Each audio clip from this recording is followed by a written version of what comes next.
Welcome back to the wonderful world of Frostpunk 2, where our people are not doing so good. Nah, I'm kidding. They're actually doing fine. I'll just never get over the way that these people look and the way that they randomly spawn in and out of nowhere. But besides that, most of the people in our little world are actually doing fine. Well, except for this guy down here. Or I guess it's technically all of these guys, but at this point they're basically just the size of this one guy. Although if I'm being honest, things are only bright and dandy for a short period of time, because as you can see by my objectives on the left side of the screen, I'm gonna be in trouble if I don't start gathering some oil and getting us back on the right track. Pretty soon, this might not be the only guy who doesn't like me, especially when you consider that our coal production is slowly running out.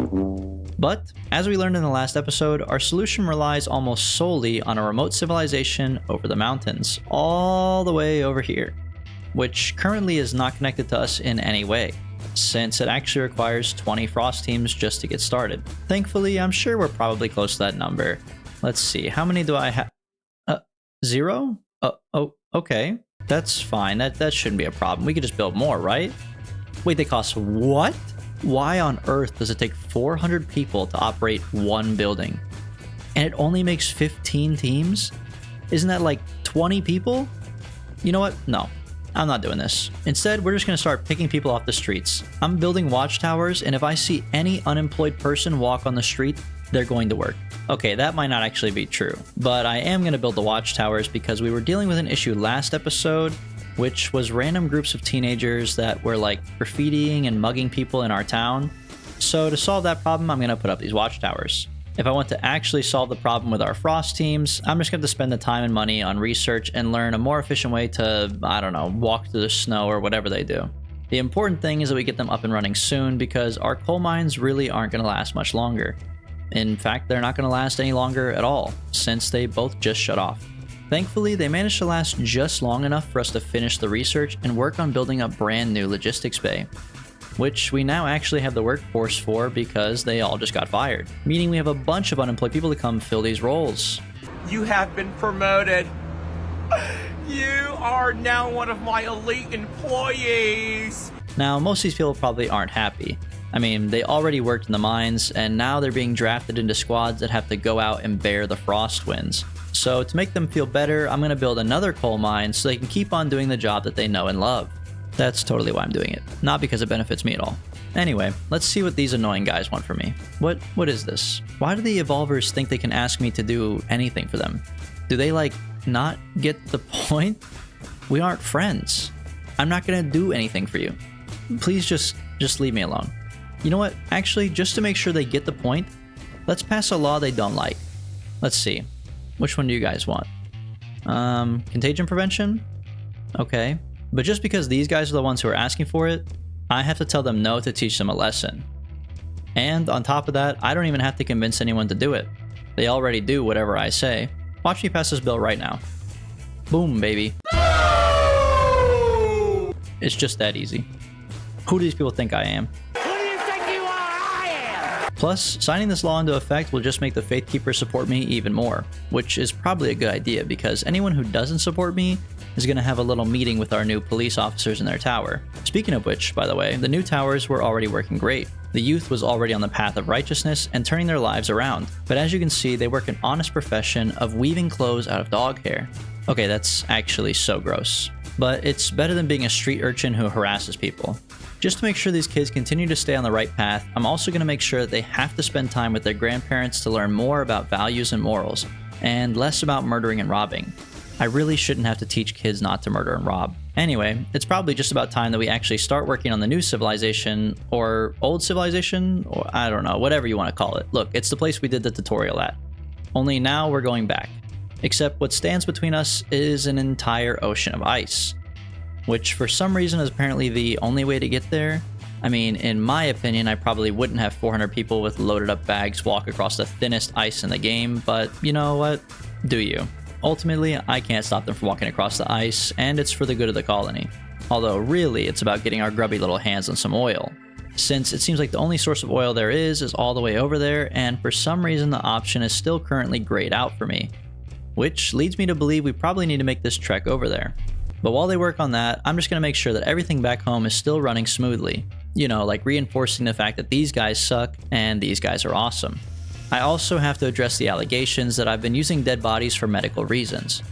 Really, I've just been using them to prop open doors and block the wind like sandbags, but, I could see why they might want to bury their loved ones instead. It makes sense. Except when I went into the courtroom to sign the law on funerals, I found that I had been replaced, and apparently everyone else was already voting on a different law without me. I don't even know why I show up anymore. You know what? Go ahead. Vote without me. Do whatever you want. I'm gonna go check on the new colony where they don't vote on things, and I can do whatever I want. Which was conveniently just getting built and meant that we were back to square one. We would have to essentially start the game all over from the beginning, frostbreaking the land, setting up farms for our people, and building out extraction depots for the oil sources. Of course, as soon as people heard about the new civilization and how awesome it was doing, all of a sudden everybody was excited and wanted to go over there. But the grass is always greener on the other side. Except, in this case, the grass is only greener because the people over here aren't arguing about religion and politics yet. Fuck you! Fuck you! Although, in reality, the people over here also don't have any homes or food to eat.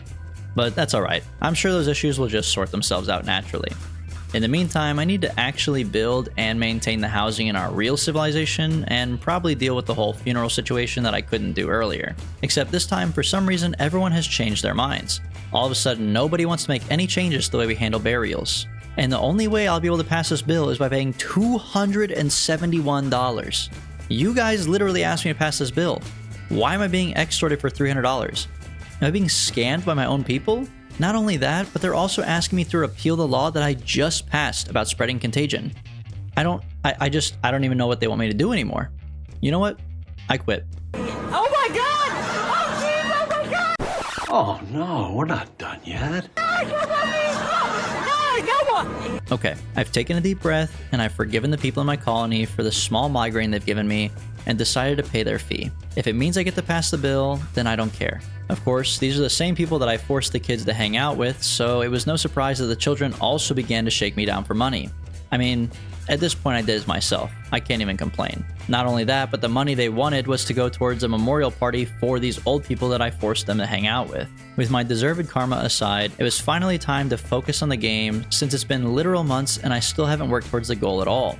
Which is why instead I focused on increasing our supply roads out into the frost. This would increase our food production and allow us to transfer oil. All I needed to do now is figure out how to use these little pins, and I promise it's over for you guys when I do. Back home, the children of my colony were really putting in the work to make a difference. Like, learning how to repair watches and daydreaming about a better society. Or deciding to quit a career of blacksmithing to become a poet. Yes, I'm sure that will definitely help us when the negative 120 degree temperatures hit. Thanks so much, little Timmy. I suppose they have a point though. It's not always just about surviving, and I probably should be more open to new ideas. That is, as long as they don't come from the Evolvers. Even if the Evolvers continue to offer me good ideas like this one that is literally just strictly better, I'm gonna continue to pick the worst option just to spite them. I'm open to new ideas, just not their new ideas. Which is why I was also open to the idea of oil instead of coal, which we were finally on the horizon of harnessing. This sort of technological advancement would be just what we need to really slingshot our society into the future and enter chapter 2 of the story. And as such, I promised my followers that we would defeat the storm. However, I can't promise the same to those of you who are watching at home. I have a feeling this game is going to get a lot harder, but we won't really know until the next episode. So make sure to come back and watch again. And until then, I hope you enjoyed and have a great day.